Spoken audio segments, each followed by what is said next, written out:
This week on Jerusalem Dateline, the U.S. military is back in Iraq, striking ISIS terrorists from the air. But will more help be on the way? Meet the Christian refugees who have lost everything and hear how they have suffered. And see the unconventional weapon that could potentially kill thousands of Iraqis.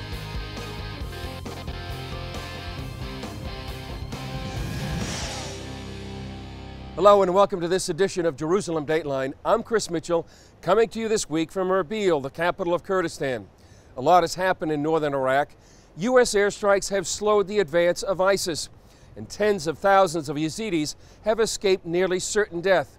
And an estimated 100,000 Christians have lost nearly everything. Some of them told us their horror stories. Over this past week, the army of ISIS swallowed up parts of Iraq like a darkness. In just one day, tens of thousands of Christians fled villages like Karakush and Bartilla, just about 25 miles away. Most have come here to Erbil with nothing more than the clothes on their back. They take everything from the house, from the store, everything. And they take like machine, everything, because they are Christian. Just the name Christian. They hate Christian especially. We don't know why. It was leave or die. They say if anyone don't become like Muslim, we're gonna kill it.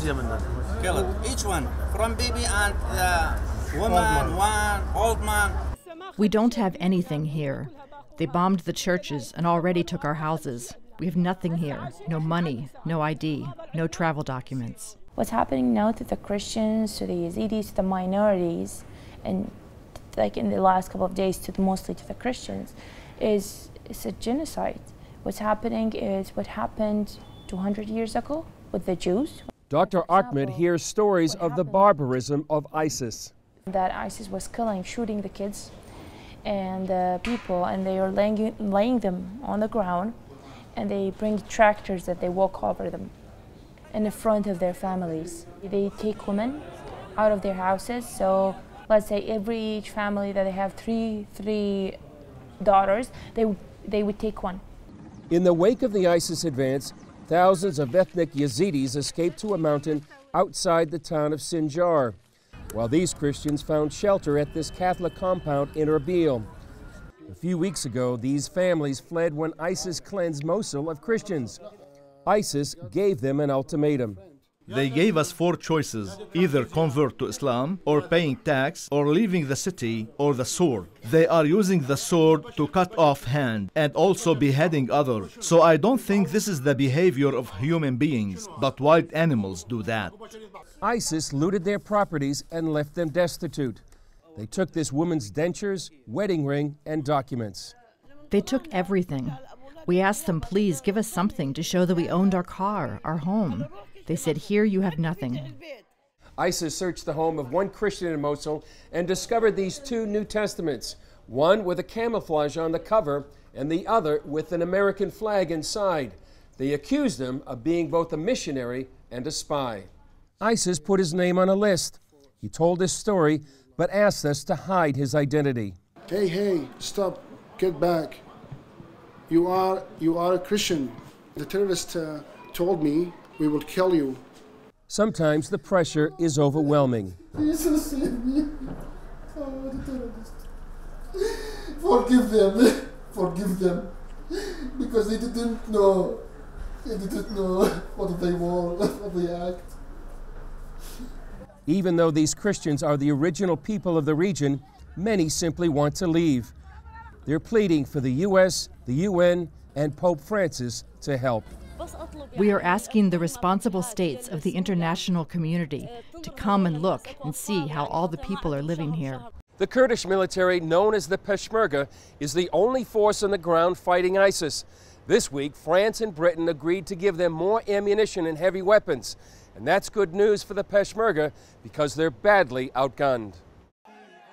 After ISIS defeated the Peshmerga in a couple of battles, some wondered if the Kurdish military was up to the challenge.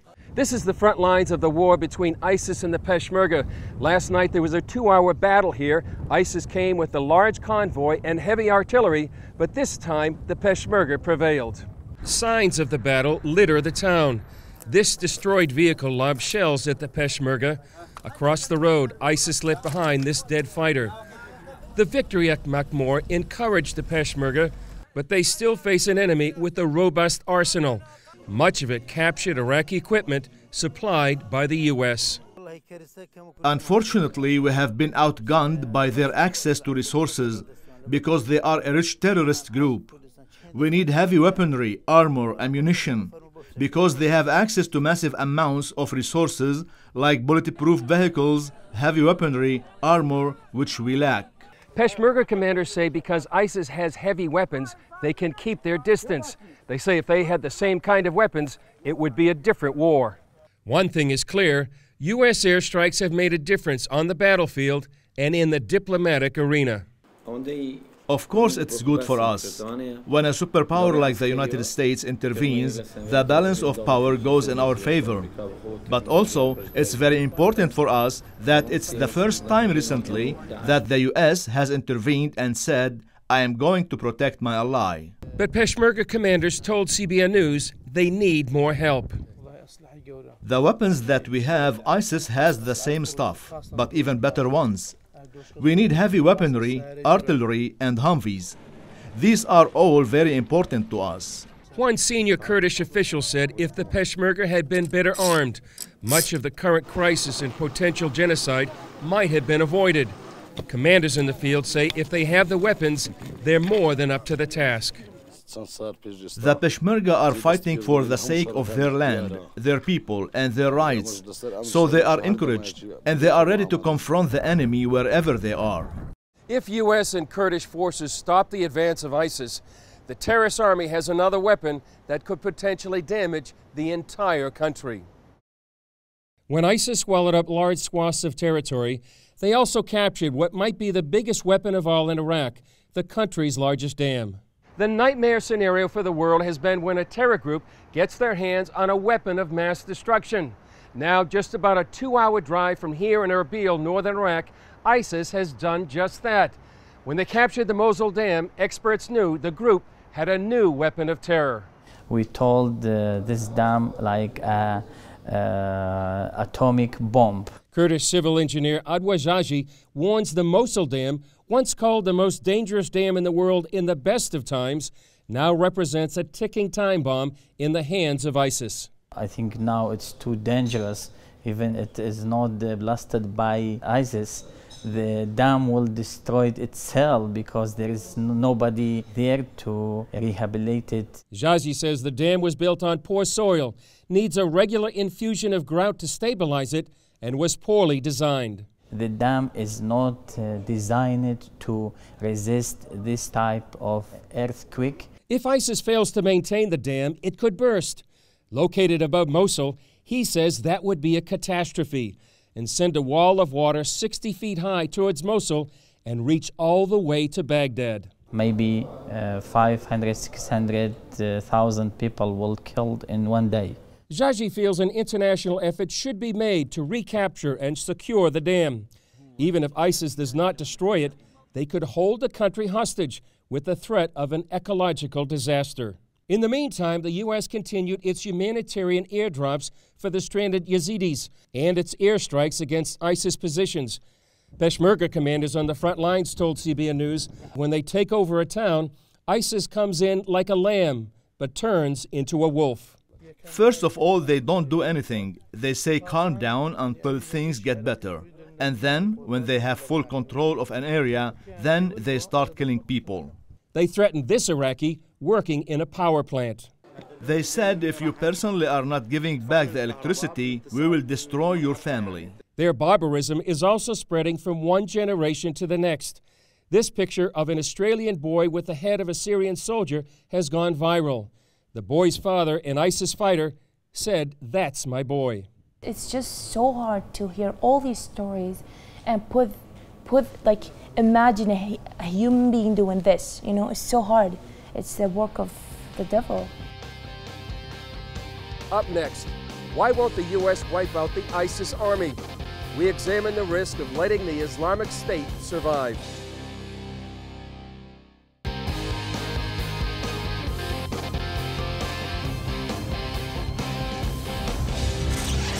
Welcome back. U.S. airstrikes broke the stronghold on Mount Sinjar.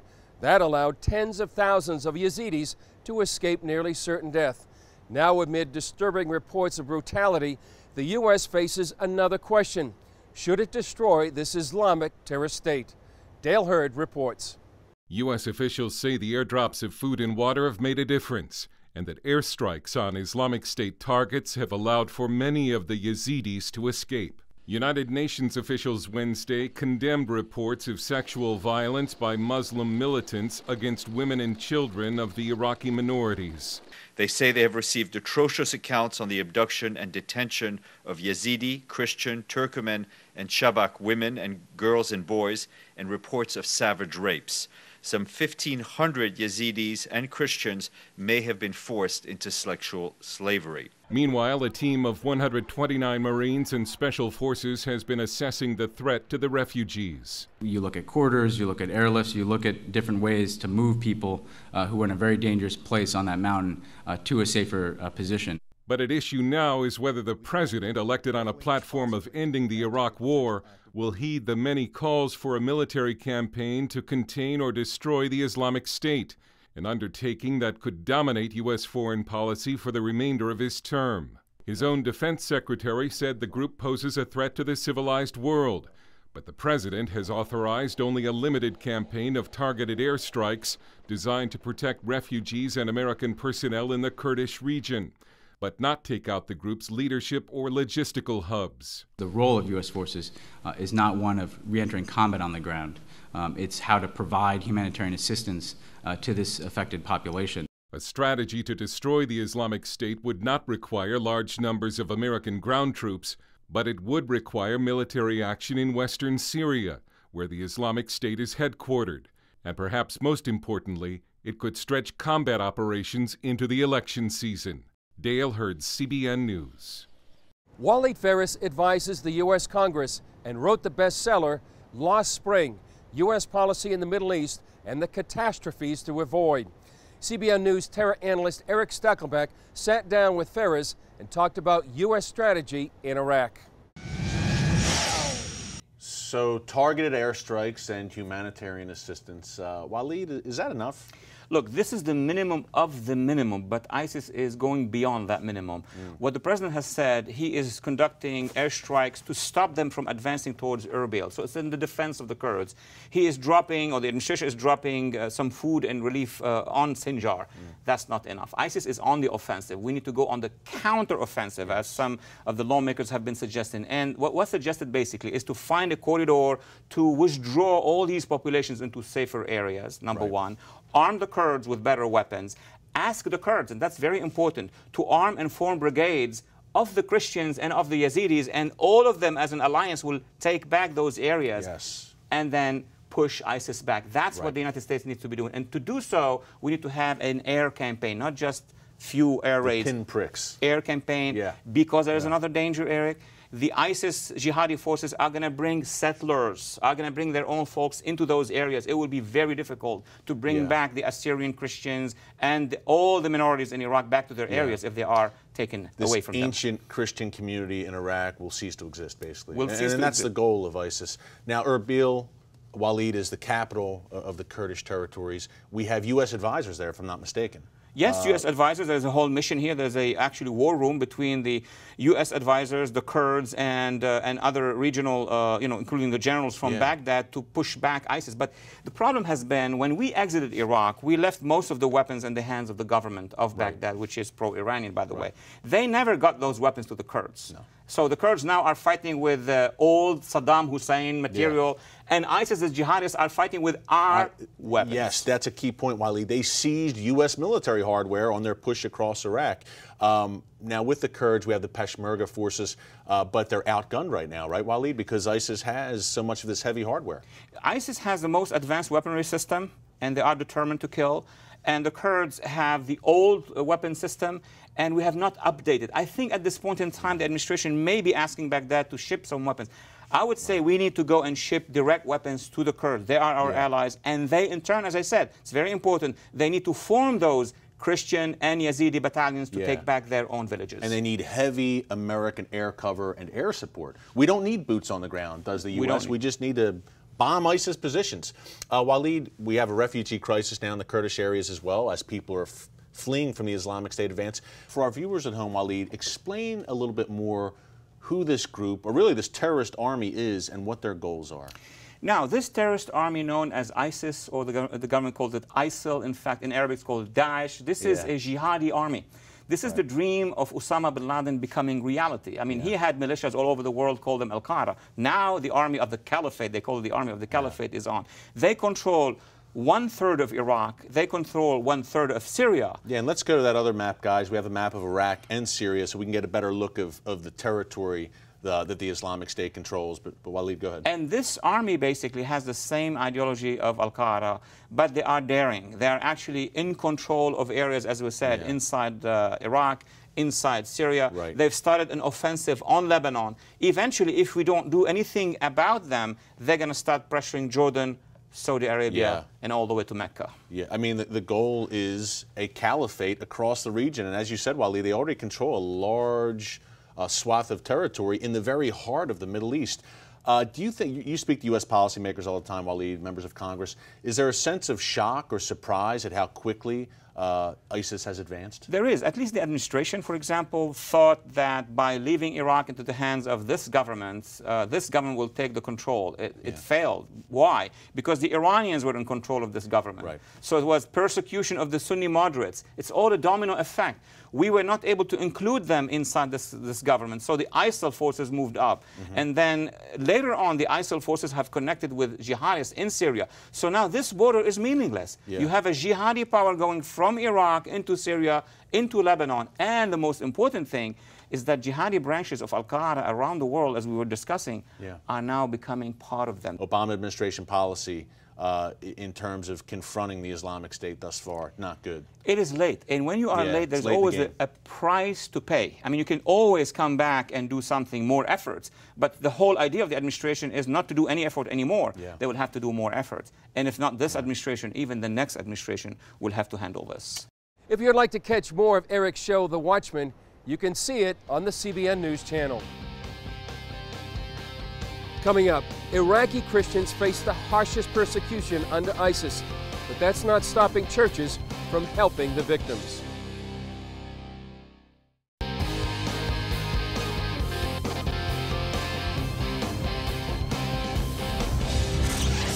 Throughout northern Iraq and Syria, the scourge of ISIS has left thousands of Iraqis without homes, jobs, or a livelihood. Now here in Erbil, many churches have stepped in to offer help and hope.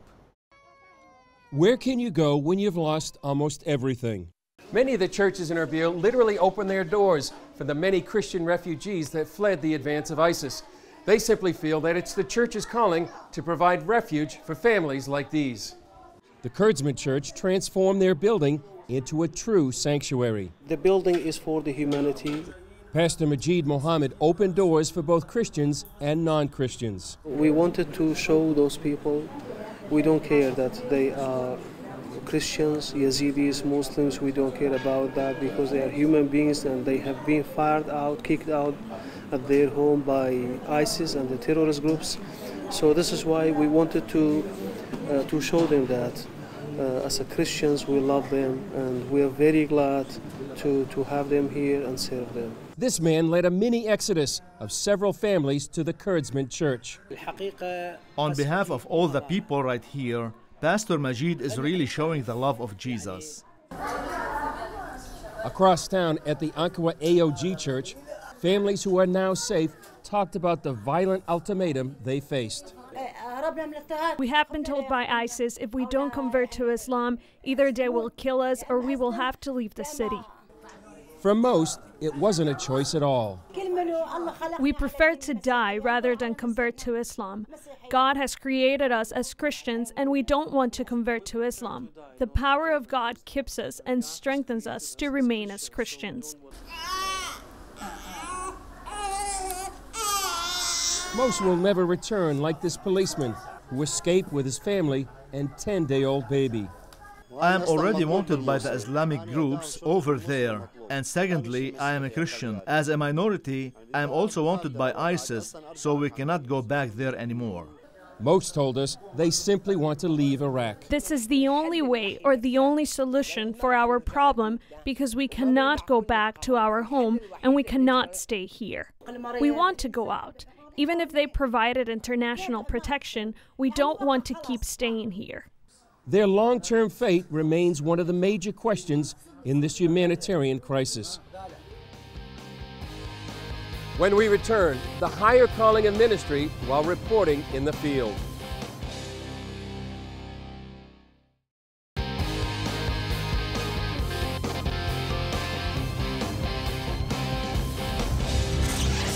As reporters for CBN News, we talk about journalism from a Christian perspective.